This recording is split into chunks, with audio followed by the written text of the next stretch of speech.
नरेश ने जो गुर्जर समाज के खिलाफ जो बोला है उसका खामियाजा उसको भुगतना पड़ेगा। इसमें किरोड़ीलाल मीणा जी का एक बहुत बड़ा ड्रॉबैक है कि वो किसी भी मीणा समाज के किसी भी व्यक्ति को आगे बढ़ने नहीं देना चाहते। ये उनकी, आप लोग उनको आगे बढ़ाना चाहते हैं, आप उनको उपराष्ट्रपति। अब वो उनका एक ये जो भ्रष्टाचार किरोड़ीलाल मीणा साहब का परिवार कर रहा है, मैं समझता हूँ वे किसानों के लिए बहुत दुर्भाग्य की बात है। अब बेटा डॉक्टर किरोड़ीलाल मीणा जो किसान परिवार से संबंध रखता है उनको उपराष्ट्रपति बनाया जाता है तो मेरे दिल की गहराइयों में बहुत अधिक खुशी मिलेगी। सर, किरोड़ीलाल मीणा तो पर लगातार कई बार आप पर भ्रष्टाचार के आरोप लगा चुके हैं। जो रीट की परीक्षा है उसमें उन्होंने आपको मैं तो भजनलाल जी ने बहुत जबरदस्ती करके किरोड़ीलाल जी को मंत्री बनवाया और आज भजनलाल जी को ही हटाना चाहते हैं, तो ये भी एक डिच करने वाली बात है। आप एक चीज मान के चलिए, भजनलाल जी मुख्यमंत्री हैं, लगभग 2 साल पूरी होती आई। मैं इस बात की गारंटी देता हूँ वसुंधरा जी को मैं माँ मानता हूँ मेरी आज भी, और मरते दम तक अंतिम सांस तक मैं मेरी माँ मानकर उनके साथ व्यवहार करता रहूँगा। मेरे लिए हीरा है, लेकिन उसके बावजूद भी जो कमियां हैं वो कहनी पड़ेंगी। नरेश को मैंने सलाह दी और उसके बाद जब जेल से जैसे आया मेरे पास फ़ोन आया और फ़ोन आकर उन्होंने कहा कि भाई साहब मैं आपसे मिलूंगा। मैंने कि आप चिंता मत करो, लेकिन अब शांति बरतना। अब समझदार को इशारा ही काफ़ी होता है। नरेश मीणा जी को राजनीति में धैर्य, विनम्रता, सहनशीलता और सोच समझ कर निर्णय लेना, ये 4-5। नमस्कार, मैं हूं मोनालिका मिर्चवाल, आप देख रहे हैं राजस्थान वन। और अभी इस वक्त हम एसएमएस हॉस्पिटल में मौजूद हैं और यहाँ पर आज हमारे साथ चर्चा के लिए मौजूद हैं पूर्व मंत्री, विधायक और आईआरएस ओम प्रकाश हुड्डा जी। हमने सर को फोन किया, सर आपके साथ इंटरव्यू करना है, तो सर ने बोला एसएमएस हॉस्पिटल में आ जाइए, मैं भर्ती हूँ। तो सोचिए, अब सर एक तो तबीयत सर की खराब थी, फिर भी सर ने हमें मना नहीं करा। जी सर, तो तबीयत कैसी है, क्या कुछ मैं अभी तबीयत ठीक है, शुगर बढ़ गई थी थोड़ा सा और फीवर था और मेरे थोड़े चेस्ट में पेन था। मेरे हाथ का ऑपरेशन होना है, इसकी वजह से मुझे भर्ती होना पड़ा। अभी सर सब कुछ ठीक है? ठीक है, अभी टाइम लगेगा, 5-7 दिन और रहना पड़ेगा मुझे। जी सर, तो अभी थोड़ा सा अब राजनीति की ओर चर्चा करते हैं, जिसके लिए आज ही मुलाकात है। सर, सबसे पहला सवाल मेरा आपसे है, आपने प्रधानमंत्री जी को पत्र लिखा कि किरोड़ीलाल मीणा को वो जो खाली उपराष्ट्रपति का पद है उनको दे दिया जाए, ऐसा पत्र में उन्हीं का नाम क्यों था? सबसे पहली बात तो ये है कि हमारी और डॉक्टर किरोड़ीलाल मीणा साहब की राजनीतिक लड़ाई हो सकती है, लेकिन व्यक्तिगत और सामाजिक लड़ाई नहीं है। और हम मीणा जाति से संबंध रखते हैं और बहुत ईमानदारी के साथ गिरिराज जी महाराज को मैं मानता हूँ। गिरिराज जी महाराज को साक्षी मानकर ये कहता हूँ कि डॉक्टर किरोड़ीलाल मीणा साहब को जिंदगी में जितनी जो मेहनत की उस मेहनत के अनुसार उनको नहीं मिला। पहली बात तो उनको मुख्यमंत्री बनना चाहिए था। जितनी मेहनत की उन्होंने, दिन से रात, रात से दिन, ना उन्होंने धूप देखी, ना छांव देखी, ना रात देखी, ना सुबह देखी, ना दिन देखा, ना रात देखी, ना दोपहर देखा, ना आधी रात देखी। उन्होंने मेहनत की बहुत, और मैं मन से बात कर रहा हूं आज कि उनको बड़े पद पे होना चाहिए था, लेकिन उनकी जो अनुशासनहीनता है कहीं न कहीं उसका उनको नुकसान हुआ है। अब उपराष्ट्रपति का पद बड़ा पद है और मैं समझता हूं कि इस बात को भी मैं समझता हूं कि महामहिम जो हमारी द्रौपदी मुर्मू है, राष्ट्रपति महोदया, वो भी ट्राइबल है और डॉक्टर किरोड़ीलाल मीणा साहब भी ट्राइबल है। लेकिन महामहिम राष्ट्रपति जी का 2 साल का कार्यकाल बचा है, 27 में उनका कार्यकाल भी पूरा हो जाएगा। तब किस जनरल से आप राष्ट्रपति बना सकते हैं और ट्राइबल से डॉक्टर किरोड़ीलाल मीणा उपराष्ट्रपति बनता है तो मीणा समाज के लिए बहुत बड़ी गौरव की बात होगी और मेरे लिए तो मेरे एक सपना पूरा जैसे होने वाली बात हो जाएगी। क्योंकि हम लोग मजदूर हैं और मजदूर को मजदूरी नहीं मिलती तब तक वो मजदूर संतुष्ट नहीं होता। डॉक्टर किरोड़ीलाल मीणा साहब को जो उन्होंने पूरे जीवन में किया है वो मजदूरी मिली नहीं है। हालांकि हम आमने सामने चुनाव लड़ते हैं, एक दूसरे पर आरोप प्रत्यारोप भी लगाते हैं, लेकिन आज समय ऐसा है जब हमको एक होकर लड़ाई लड़ने की जरूरत पड़ रही है कि उपराष्ट्रपति का पद जो खाली हुआ है, राजस्थान का बेटा जगदीप धनखड़ साहब जो किसान के बेटे वो हटे हैं, तो जगदीप धनखड़ साहब की जगह राजस्थान का बेटा हमारे बाबा मनोहर लाल जी का बेटा डॉक्टर किरोड़ी लाल मीणा जो किसान परिवार से संबंध रखता है, उनको उपराष्ट्रपति बनाया जाता है तो मेरे दिल की गहराइयों में बहुत अधिक खुशी मिलेगी। और इसी संदर्भ में मैंने पत्र लिखा है।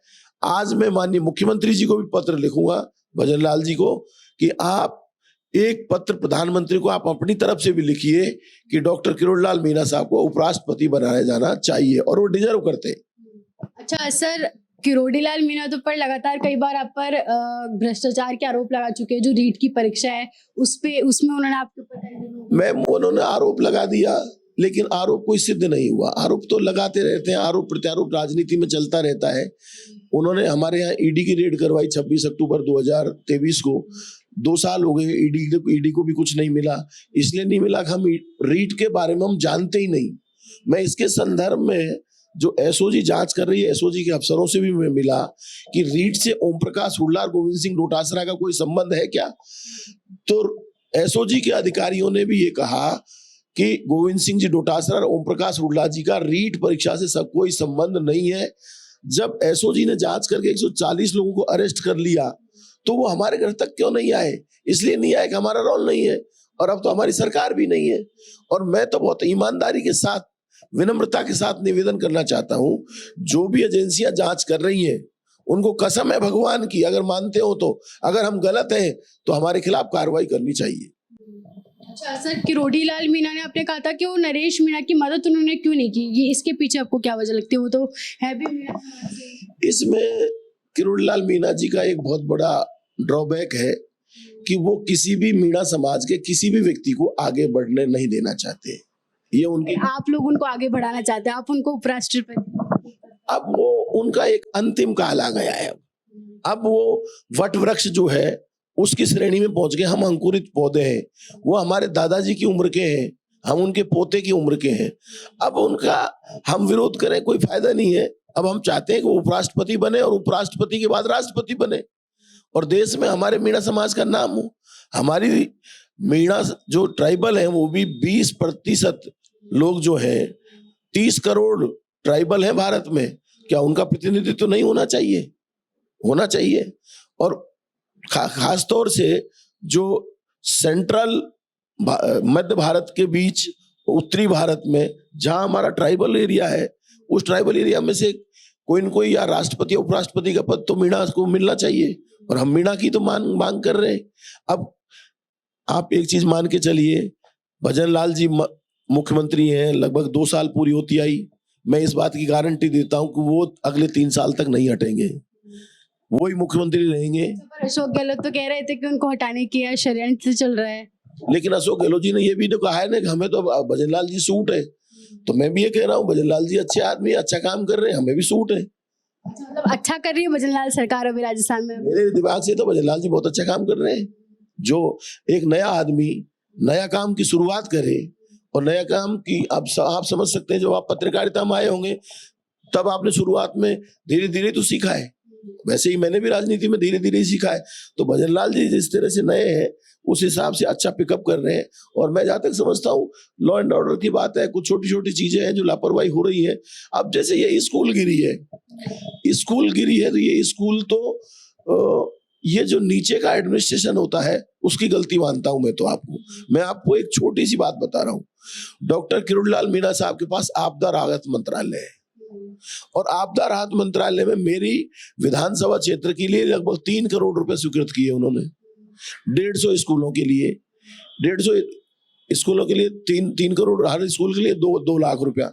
लेकिन वहां पर नीचे जब जांच की, हमने पड़ताल की, तो मात्र 20,000 रुपए में पुताई करके 1,80,000 रुपया।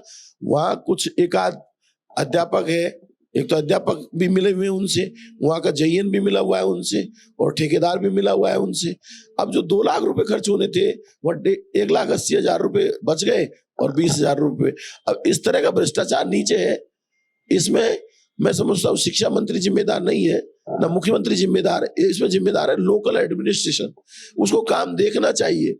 अब जैसे एडीपीसी है, शिक्षा अधिकारी है, उनको काम देखना चाहिए। अब जैसे दौसा के, मैं आपके चैनल के माध्यम से शिकायत है माननीय मुख्यमंत्री महोदय से कि आपदा राहत मंत्रालय ने जो 3 करोड़ रुपया स्वीकृत किया वो आपका क्यों एक तरह से खराब हुआ है। अच्छा सर, हाल ही में आपने एक इंटरव्यू के दौरान एक बात कही थी कि किरोड़ी लाल मीणा ने पहले तो वसुंधरा राजे के साथ धोखा किया, फिर भैरव सिंह शेखावत के साथ किया, और अब उनका अगला टारगेट भजन लाल जी हैं। इस पर आप क्या? वो एक्चुअली क्या है कि मानव की प्रकृति को बदला नहीं जा सकता, और मैं आज भी वसुंधरा जी को मेरा गॉड फादर मानता हूँ, क्योंकि उन्होंने बुलाकर के मुझे, दिगंबर सिंह जी ने और वसुंधरा जी ने बुलाकर मुझे टिकट दिया, मेरी चुनावी सभाएं की और मुझे चुनाव जिताया और मुझे राज्य मंत्री बनाया। तो मैं उनको गॉड फादर आज भी मानता हूँ, बने में कांग्रेस का सदस्य होने के बावजूद भी। किरोड़ी लाल जी में दो चीज़ें बहुत खराब रही हैं। एक तो उनका विश्वास नहीं किया जा सकता, एक वो अनुशासनहीनता उनकी पार्टी में रही है। पहले भी जब पार्टी से निकाले गए थे 2007 में, तब भी उनकी अनुशासनहीनता का कारण था, और अब भी वो अनुशासनहीनता के कारण बन रहे हैं। दूसरा, उन पे विश्वास इसलिए नहीं किया जा सकता कि भैरव सिंह शेखावत जी ने 1980 में उनको टिकट दिया, 1986 में टिकट दिया, 93 में टिकट दिया, 98 में टिकट दिया, 2003 में टिकट दिया, मतलब लगातार उन्होंने उनको टिकट दिया और विधायक बनाने में पूरी भूमिका निभाई। लेकिन अल्टीमेटली जब वो अमेरिका इलाज कराने गए तो पीछे से ललित किशोर चतुर्वेदी जी के साथ मिलकर के और अशोक गहलोत जी के साथ मिले कि ये सरकार गिराना चाहते हैं, उसमें मुख्य सूत्रधार डॉक्टर किरोड़ी लाल मीणा था। तो ऐसा दगा नहीं करना चाहिए किसी के साथ भी। दूसरा, वसुंधरा जी ने 2003 में टिकट दिया और अपने भाई की तरह रखा, और उनके साथ भी 2007 में जाकर दगा दे दिया और पार्टी से बाहर हो गए। फिर दोबारा 2018 में मुझे याद है वसुंधरा जी ने एक संदेश भेजा था मेरे पास कि आपका मित्र बीजेपी में आना चाहता है। मैं समझ गया मेरा मित्र डॉक्टर किरोड़ी लाल मीणा है। तो मैंने कहा ऐसा है, मेरे कहने से आप रुक नहीं पाओगे और मेरे कहने से किसी को लाओगे नहीं, इसलिए अगर परिवार बढ़ रहा है तो मेरी सहमति है, लेकिन मेरा टिकट नहीं कटना चाहिए, ये मेरी शर्त है। तो उन्होंने कहा आपका टिकट बिल्कुल नहीं कटेगा, आपको 2018 में टिकट देंगे। ये बात है 8 मार्च 2018 की, और 8 मार्च या 9 मार्च को उन्होंने बीजेपी ज्वाइन कर ली थी, 11 मार्च को राज्यसभा के सदस्य बन गए थे। उस दिन मुझे याद है वसुंधरा जी ने ये कहा था, मुझे अंगद जैसा भाई मिला है, मुझे अंगद जैसा भाई मिला है। अब उसके बावजूद भी थोड़े दिन बाद वसुंधरा जी को ही गाली देने लग गए। तो ये डिच करने वाली आदत है, ये ठीक नहीं है। अब जब भजन लाल जी, जब मंत्रिमंडल का गठन हुआ, जानकार सूत्रों से पता लगा कि दिल्ली के लोगों का कहना था कि यूथ को बनाएंगे मंत्री, ठीक है, अच्छी बात है। तो उस यूथ में किरोड़ी लाल जी का नंबर नहीं था, लेकिन भजन लाल जी ने रिक्वेस्ट की वहाँ दिल्ली में अमित शाह जी से और मोदी जी से कि किरोड़ी लाल जी जैसा एक मार्गदर्शक मुझे चाहिए जो हम सरकार चलाने में मददगार हो। तो भजन लाल जी ने बहुत ज़बरदस्ती करके किरोड़ी लाल जी को मंत्री बनवाया, और आज भजन लाल जी को ही हटाना चाहते हैं। तो ये भी एक डिच करने वाली बात है। तो कई चीज़ें ऐसी हैं। एक दिन हनुमान बेनीवाल भी कह रहा था कि हम लंच कर रहे थे, साथ बैठे बैठे आराम से बात कर रहे थे, थोड़ी देर बाद पता चला कि बीजेपी कोने में जाके बैठ गया। तो ये चीज़ें बहुत गलत हैं, ये नहीं होनी चाहिए। अच्छा सर, आप अभी वसुंधरा राजे जी का नाम ले रहे थे, आप उनसे एक समय पे बड़ा लगाव रखते थे, पर बाद में आपसे उनका मुंह क्यों बंद हो गया? अभी बातचीत होती है वसुंधरा जी को मैं माँ मानता हूँ, मेरी आज भी, और मरते दम तक, अंतिम सांस तक मैं मेरी माँ मानकर उनके साथ व्यवहार करता रहूँगा, और मेरी लगातार उनसे बातचीत होती है। मैं परिवार के साथ उनके पास जाता हूँ, वो भी हमें मिलती हैं और हमें आशीर्वाद देती हैं। पार्टी अलग हो सकती है, विचारधारा अलग हो सकती है, लेकिन व्यवहार अलग नहीं हो सकता। वसुंधरा जी मेरी गॉडफादर है, मेरी माँ है, और माँ की तरह मैं पूजता रहूँगा। अच्छा सर, तो फिर उपराष्ट्रपति का जो पद था, उस पत्र में नाम वसुंधरा राजे जी का भी तो होना चाहिए था। वसुंधरा राजे जी का इसलिए नहीं है कि किरोड़ी लाल मीणा हमारे समाज से संबंध रखते हैं, और उपराष्ट्रपति तो मैडम का इतना बड़ा कद है कि उपराष्ट्रपति बहुत छोटी बात है मैडम के लिए, बहुत छोटी बात है मैडम के लिए तो बहुत नगण्य सी बात है उपराष्ट्रपति बनना। उपराष्ट्रपति बनाने के लिए तो सब लोग तैयार होंगे, एक बार हाँ तो करें। लेकिन ये किरोड़ी लाल जी के लिए और मीणा समाज के लिए बहुत सौभाग्य की बात हो सकती है और इस पे विचार जरूर करना चाहिए। और वैसे तो किरोड़ी लाल जी कह ही रहे हैं कि मोदी जी मित्र हैं उनके, बार बार कहते हैं कि मित्र हैं, और मित्र को कृष्ण और सुदामा जैसी मित्रता है उनकी ऐसी, और संघर्षशील रहे तो मेरे हिसाब से बनाना चाहिए। लेकिन पिछले 1.5 साल में 21 महीने में जो लगा है, 21 महीने में मोदी जी के साथ, अमित शाह जी के साथ और जेपी नड्डा जी के साथ कोई भी फोटो किरोड़ी लाल जी के साथ नहीं आया है 20 महीने में, आपने भी देखा होगा। बाकी सब नेताओं के साथ जब दिल्ली जाते हैं तो फोटो आते हैं। आजकल तो सोशल मीडिया इतना फास्ट है कि मिलने के साथ ही फोटो खींचता है, पीए फोटो बाहर ले जाता है, नेताजी अंदर बैठे रहते हैं, बाहर फोटो पोस्ट हो जाता है। सच्चाई ये सच्चाई है। तो इसका मतलब ये है कि पिछले 21 महीने में मोदी जी से, अमित शाह जी से और जेपी नड्डा साहब से उनकी मुलाकात नहीं हुई है। और उस मुलाकात के पीछे एक ही कारण लग रहा है, किरोड़ी लाल मीणा साहब की अनुशासनहीनता। अब जो व्यापारियों पे जो रेट डालने का काम किया है उसका रिजल्ट तो कुछ आया ही नहीं है। उसका एक रिजल्ट जरूर आ रहा है, खाद की किल्लत मच रही है पूरे क्षेत्र में, पूरे क्षेत्र में खाद की किल्लत मच रही है। और मैं चैलेंज के साथ कह रहा हूँ आपसे कि अभी 5 दिन पहले यानी 22 जुलाई को, 22 या 23 जुलाई को महुआ विधानसभा क्षेत्र यानी महुआ उपखंड के लिए, जहाँ पर 64 खाद के डीलर हैं, खाद बीज भंडार के डीलर हैं, 64, उन 64 में से 100 टन माल, 100 टन यूरिया खाद, डीएपी या यूरिया खाद आया। अब उस 100 टन में से एक व्यक्ति को, जिसका नाम है अपर्णा खाद बीज भंडार एवं किसान सेवा केंद्र, उसको मिला है 60 टन, 60 टन, और बचे हुए 63 लोगों को मिला है 40 टन। ऐसा क्यों? ये प्रश्न आपको पूछना चाहिए, ऐसा क्यों हुआ? सर आप बताइए क्यों, वही बोला। ये 60 टन जो जिसको मिला है वो डॉक्टर किरोड़ी लाल मीणा साहब का सगा भतीजा, उसकी बेटी के नाम पे ये फर्म है अपर्णा खाद बीज भंडार। अब कृषि मंत्री जी का भतीजा के पास 60 टन जा रहा है और 63 लोगों के पास जा रहा है 40 टन, और वो उसको ब्लैक कर रहा है। जो 267 रुपये का डीएपी है वो तो बेच रहा है 400 रुपये का, और जो 1350 रुपये का डीएपी है उसको बेच रहा है 1700 रुपये का। मेरे पास बिल है, मैं आपको बिल दिखा दूंगा जो फ़ोन पे हुआ है। जो उसकी भतीजे की जो अपर्णा खाद बीज भंडार है उसका 1700 रुपये का डीएपी खाद का जो पेमेंट हुआ है फ़ोन पे से। देखो यूनिक ट्रांजेक्शन रिपोर्ट जो यूटीआर रिपोर्ट है उसको तो कोई झुटला नहीं सकता। ट्रांजेक्शन सक्सेसफुल है उसको भी कोई झुटला नहीं सकता और अमाउंट कोई झुटला नहीं सकता। इसलिए बहुत स्पष्ट रूप से ये जो भ्रष्टाचार किरोड़ी लाल मीणा साहब का परिवार कर रहा है, मैं समझता हूँ ये किसानों के लिए बहुत दुर्भाग्य की बात है। अच्छा सर, अब थोड़ा सा हम नरेश मीणा पे भी आ जाते हैं। नरेश मीणा दोबारा से जेल पहुंच गए हैं, आपको लगता है इस बार वो 8 महीने का समय और ज़्यादा लंबा खींचने वाला है? मैंने कल ही मेरा एक वीडियो जारी किया 1.5 मिनट का, उसमें मैंने कहा है कि नरेश मीणा जी को राजनीति में धैर्य, विनम्रता, सहनशीलता और सोच समझ कर निर्णय लेना, ये 4-5 बिंदु हैं जिनका विशेष ध्यान रखना चाहिए। किसी भी पार्टी की संसदीय, किसी भी पार्टी के नेता के खिलाफ असंसदीय भाषा का प्रयोग नहीं करना चाहिए।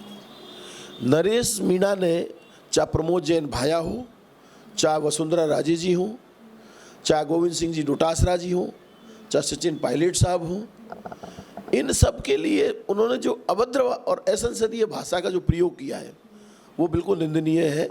मैं इसकी घोर निंदा करता हूँ। रहा सवाल उसने गुर्जर जाति, जो वीर जाति है, जिसके लोग, गुर्जर जाति के लोग सरहद पर रहकर देश की सुरक्षा दे रहे हैं हमें, उस जाति के लिए वो असंसदीय भाषा का प्रयोग करे, मैं उसकी भी निंदा करता हूँ। ये दोनों काम उनको नहीं करना चाहिए था। ये बात सही है, हम सब लोग इस बात से सहमत हैं कि वहाँ जो स्कूल की छत गिरी, 7 बच्चों की मौत हुई, हमारे लिए, पूरे राजस्थान के लिए शोक की बात है ये। हम इससे बुरा कुछ हो नहीं सकता। इस पे जितना खेद प्रकट किया जाए उतना कम है। लेकिन इस सब के पीछे नरेश मीणा का जो उद्देश्य होना चाहिए था, घायलों से जाके मिलना, घायलों का उपचार करवाना, जो मृतक हैं उनके प्रति सरकार को प्रेशराइज करना, सरकार से डिमांड करना और डिमांड के लिए आराम से बात करना। वो मैं वीडियो देख रहा था कि एसपी या डीएसपी को कह रहे थे कि मैं आईजी से कम बात नहीं करता। ऐसा नहीं होता। आईजी एसपी हर जगह नहीं जा सकते, उनको लॉ एंड ऑर्डर चलाना होता है, कानून व्यवस्था चलानी होती है। आदमी को बहुत शालीनता के साथ काम करना चाहिए और शालीनता के साथ। अब जो नरेश जी, मैं बहुत ईमानदारी के साथ कहना चाहता हूँ कि नरेश मीणा का ऑरा जब जेल से बाहर आया, इतना बड़ा ऑरा हो गया था। आप, मैं सही कह रहा हूँ ये मोनालिका जी? बिल्कुल सर, सही। जन क्रांति यात्रा वो जो निकाल रहे हो, बहुत बड़ा ऑरा हो गया था। लेकिन जो किरोड़ी लाल जी की जो अनुशासनहीनता है, कहीं न कहीं उसका अनुसरण जैसा लगता है। मेरा छोटा भाई है का दोस्त नरेश, और नरेश मेरे लिए हीरा है, लेकिन उसके बावजूद भी जो कमियां हैं वो कहनी पड़ेगी। नरेश को मैंने सलाह दी और उसके बाद जब जेल से जैसे आया मेरे पास फ़ोन आया और फ़ोन आकर उन्होंने कहा कि भाई साहब मैं आपसे मिलूंगा। मैंने कि आप चिंता मत करो, लेकिन अब शांति बरतना। अब समझदार को इशारा ही काफ़ी होता है, शांति बरतना। और अगर शांति बरतता, मैं फिर कह रहा हूँ आपको, नरेश ने जो गुर्जर समाज के खिलाफ जो बोला है उसका खामियाजा उसको भुगतना पड़ेगा। जो गुर्जर समाज के लोग उनके लिए जिंदाबाद के नारे लगा रहे थे, आज वो उनका पुतला जला रहे हैं। नुकसान हुआ कि नहीं हुआ? और मीणा जाति से नरेश मीणा संबंध रखता है। मीणाओं के बाद पहली जाति गुर्जर जाति होती जो उसको चुनाव जिताने में मदद करती। अल्टीमेटली जो कर रहे हैं, हम सब कर रहे हैं, जो विधायक बनने के लिए तो कर रहे हैं। नहीं कोई भजन, चप्पल भी त्यागे हुए हैं विधायक बनने, नहीं तो कोई भजन करने के लिए थोड़ी आए यहाँ। ये करेक्ट है। कोई आदमी ये कहता है कि नहीं मैं तो बिल्कुल निस्वार्थ भाव से सेवा करता हूँ, मैं इस बात से सहमत नहीं हूँ। सारे राजनेता स्वार्थी हैं, ए से लगाकर जेड तक, प्रधानमंत्री से लेके नीचे वार्ड पंच तक सारे स्वार्थी हैं। एक कोई 0.001% निस्वार्थी हो सकते हैं, सारे स्वार्थी ऐसे स्वार्थी हैं। मैं एमएलए बन जाऊं, मैं एमपी बन जाऊं, मैं मंत्री बन जाऊं, मेरे बेटे को मंत्री बना दूं, मेरे बेटे को टिकट दिलवा दूं, मेरे बहू को चेयरमैन बना दूं, मेरी पुत्रवधू को जिला परिषद सदस्य, तो स्वार्थी है ना सारे राजनेता। मानव ने जब जन्म ले लिया ना तो वो स्वार्थ से जुड़ा हुआ है। बस एक संत योनि ऐसी है जो निस्वार्थ भाव से इस संसार में। और रहा सवाल जाति का, तो मेरे हिसाब से दो ही जातियां हैं इस वर्ल्ड में, एक स्त्री और एक पुरुष। दो ही जातियों से संसार चलता है। और मैं समझता हूँ कि नरेश को बहुत समझदारी से काम लेना चाहिए। हालांकि जमानत हो जाएगी, कोई बड़ी बात नहीं है, अब छोटे छोटे मुकदमे हैं। लेकिन उन्होंने जो, आप सबके खिलाफ बोलोगे, आप डोटासरा जी का भी खिलाफ बोलोगे। अब जैसे किरोड़ी लाल जी ने डोटासरा जी पे आरोप लगा दिया, गलत बात है। डोटासरा जी ईमानदार आदमी है। डोटासरा जी के बच्चे जो आरएएस बने हैं वो कंपटीशन की परीक्षा पास करके बने। सर पर इसे लेकर तो उन्होंने आरोप लगाया, फिर उसके लिए कुछ कमेटी वगैरह भी बैठाई गई, इसके ऊपर जांच वाच भी। हाँ तो कुछ मिला ही नहीं ना। डोटासरा जी के तीनों बच्चे जो हैं कंपटीशन पास करके आरएएस बने हैं। और आरएएस बनने के बाद में चाहे कितनी भी जांच कर ले कोई भी, डोटासरा एक नंबर का काम करता है। डोटासरा जी ईमानदार छवि के व्यक्ति हैं। राजस्थान के पहले शिक्षा मंत्री ऐसे हैं जिन पर कोई भ्रष्टाचार का आरोप नहीं लगा। नहीं तो अब तक के जितने शिक्षा मंत्री सब पे आरोप लगा है, लेकिन एकमात्र शिक्षा मंत्री गोविंद सिंह डोटासरा जी ऐसे हैं जिन पर भ्रष्टाचार का आरोप नहीं लगा। और जो बात दिल में होती है वो मुंह पे होती है, और मुंह पे होती है वो दिल में होती है। इस तरह से गोविंद सिंह डोटासरा। सर माफ़ कीजिएगा, आपको बीच में रोक रही हूँ, पर ये जो एसआई भर्ती का मुद्दा आपने अभी भी देखा होगा राजस्थान में कितना उठा। उस दौरान तब हनुमान बेनीवाल ने इस मुद्दे को उठाया। उन्होंने जो युवा वहाँ पर बुलाए वो तो सब, माफ़ कीजिएगा मुझे ऐसे शब्दों का इस्तेमाल नहीं करना चाहिए, पर डोटासरा जी को चोर कहा गया वहाँ पर रैली में कि उन्होंने चोरी की और उन्होंने हमारे साथ धोखा किया। मैं आपको एक निवेदन करना चाहता हूँ, लोकतंत्र में सबको अपना अपनी बात कहने का अधिकार है, कोई कुछ भी कह सकता है, बिल्कुल इसमें कोई परेशानी नहीं है। लेकिन गोविंद सिंह डोटासरा जी के और ओम प्रकाश रुडला जी के ईडी की रेड हुई। ईडी की रेड हुई, मेरे 7 स्थानों पर ईडी की रेड हुई। और ईडी को मिला 4,990 रुपये का अमाउंट, और गोविंद सिंह डोटासरा जी के यहाँ भी कुछ नहीं मिला, और सब जांच कर ली ईडी ने, क्लीन चिट दे दिया एक तरह से। अगर हम चोर होते तो हम जेल में अंदर होने चाहिए थे ना। सर आप एसआई भर्ती के लिए किसको जिम्मेदार मानते हैं? एसआई भर्ती जो रद्द नहीं हुई, एसआई भर्ती में जो भी घोटाला हुआ, ये मुद्दा आज भी उठ रहा है, आज भी युवा काफ़ी हद तक परेशान है, हनुमान बेनीवाल इस मुद्दे को इतना उठा रहा है, आप इसके लिए किसको जिम्मेदार मानते हैं? एसआई भर्ती में सबसे बड़ी बात तो ये है कि जब कांग्रेस की सरकार थी और डॉक्टर किरोड़ी लाल मीणा साहब एसआई भर्ती को रद्द करवाना चाहते थे, तो एसआई भर्ती को रद्द करवाने के पीछे डॉक्टर किरोड़ी लाल मीणा साहब का एक अलग से उद्देश्य था। करीब 5 से 6 लाख लोग जयपुर में कोचिंग करते हैं, संख्या और भी ज़्यादा हो सकती है, और उनकी 60,000 70,000 फीस होती है। इसको इतने से गुना करते हैं तो 300 करोड़ का बिजनेस होता है। तो जो कोचिंग इंस्टीट्यूट वाले ये चाहते थे कि एसआई भर्ती कैंसिल हो, और वो बड़े नेता को करीब 30-40 करोड़ रुपए की रिश्वत दे करके इस भर्ती को कैंसिल कराना चाहते। सच्चाई तो है ये। अब उसमें कौन कौन लोग शामिल हैं ये तो भगवान जाने, लेकिन जो शुरुआत हुई थी, अब उनकी डील पूरी हुई नहीं होगी, ऐसा कल्पना की जा रही है कि डील पूरी नहीं होगी, तो किरोड़ी लाल जी बाहर हो गए इस बात से, सरकार बदल गई। अब व्यक्तिगत रूप से जब करें, 4 साल पहले जो एसआई भर्ती में सिलेक्शन हो गया और जनरल कैटेगरी का आदमी है, उसको आज आप कह देखो दोबारा होगी, ये सारी कैंसिल कर देते हैं।